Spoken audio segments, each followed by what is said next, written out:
আসসালামু আলাইকুম এভরিওয়ান, কেমন আছেন? আশা করি সবাই ভালো আছেন। তো আবারও চলে আসলাম নতুন একটা ভিডিও নিয়ে। তো সন্ধ্যের সময় আমার খুব খিদে লেগেছিল, তো সেই জন্য আমি কি বানাবো ভাবছিলাম। তো ঘরে সেমাই ছিল, ঘি দিয়ে আর চিনি দিয়ে সেমাইটা রেখে দিলাম। ঘরে দুধ নেই, ওর পাপাকে বললাম আমার খিদে লেগেছে, তো বলছে আমি ঠিক আছে আমি পাঠাচ্ছি পিৎজা না বার্গার। তো আমি বললাম যে কিছুই খাবো না, তো বলছিল দুধ পাঠিয়ে দিবেন, আমি সেমাই করেছি। তো বলছি ঠিক আছে। তো আমি এদিকে সেমাইও করলাম, আবার পেঁয়াজি খেতেও অনেক মন চাইলো, অনেক দিন পর খাবো। তো পেঁয়াজি খেতে মন চেয়েছে, তো সেই জন্য পেঁয়াজ বানিয়ে নিয়েছি, পেঁয়াজি বানাবো। আর তারপর একটা ছোট্ট কালো খোলা বসিয়ে দিলাম পেঁয়াজিটাকে ভাজবো বলে। তো আমি সর্ষে তেলে পেঁয়াজিটাকে ভাজবো, সর্ষে তেলে ভাজলে বেশ ভালো লাগে খেতে, মুড়ি দিয়ে খাবো যেহেতু। নতুন কড়াই থাকতেও নতুন কড়াইটা আর বের করলাম না, আলিশে যেটা সামনে পেলাম সেটা দিয়ে করছি। পেঁয়াজি আর বানানো দেখালাম না, যেগুলো লাগে আমি মশলাগুলো দিয়ে নিয়েছিলাম। তো খোলাতে দিয়ে, তো সেমাইটা আমার একদম রেডি হয়নি, কারণ দুধটা লাগবে, এতে দুধটা দিলে খুব সুন্দর লাগবে খেতে।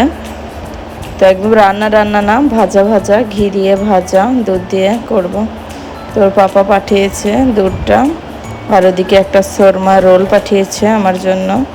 তো এই যে পেঁয়াজিটা হয়ে গেছে, ফাইনালি 3টা হয়েছে। তো এখনও হচ্ছে, খোলাতে কতটা মুচমুচে হয়েছে দেখতেই পাচ্ছেন, খুব সুন্দর। তো একটু টেস্ট করে দেখলাম, সব কিছুই পারফেক্ট আছে। তো এটা মুড়ি দিয়ে খেতে কিন্তু দারুণ লাগবে, তো সেই জন্য আমি মুড়ি নিয়ে চলে আসবো। তো এই যে মুড়ি নিয়ে চলে এসেছি, এখন মাখিয়ে নেব মুড়িতে পেঁয়াজিটা দিয়ে। এই যে মুড়িতে এখন মাখিয়েও নিলাম পেঁয়াজিটা, খুব টেস্টি লাগে। আর এর সঙ্গে দুধের চা থাকলে তার কোনো কথাই নেই, কিন্তু আমি দুধ চাটা বানালাম না, যেহেতু বাবু উঠে পড়েছিল, ঘুমিয়েছিল। তারপর রাত্রের দিকে ওর পাপা কাজ শেষে আমাদেরকে নিয়ে চলে আসলো ঘুরতে, যে চলো একটু ঘুরে আসি।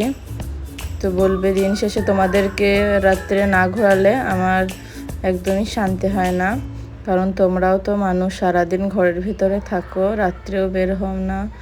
তো সেই জন্য আবারও নিয়ে চলে আসলো হোটেলে। তো হোটেলে কাবাব, পরোটা এইসব অর্ডার দিয়েছিল। আর এই যে তারপর খাওয়া দাওয়া করে চলে আসলাম। তারপর দেখুন মুম্বাইয়ে এত বড় ঘড়ি দেখে তো আমি পুরো অবাক, মানে খুব বড় ঘড়িটা, প্রচুর রাস্তার ওপরে দেওয়া থাকে। তারপর আমি পুদিনা রাইসটা বানাবো, পোলাও, সকালে নাস্তা। তো সেই যে ভিডিওটা দিয়েছিলাম আগে, পুদিনা রাইস, সবজি, পোলাও, তো সেটাই আমি সেমভাবে বানাবো, সেই জন্য আমি আর দেখাচ্ছি না, মশলাগুলো দেখিয়ে দিলাম। সেই জন্য আর আমি দেখাবো না, ডাইরেক্ট পোলাও বানানোর পর আমি দেখাচ্ছি। তো এই যে ফাইনালি আমার হয়ে গেছে সেই পোলাওটা, বোনের রেসিপি। তো খুবই সুন্দর হয়েছিল, কিন্তু বোনের স্বাদটা আমার কাছে আসেনি। তো আবারও কোনো ভিডিও নিয়ে আসবো, আবারও নতুন ভিডিওতে দেখা হবে। আল্লাহ হাফেজ।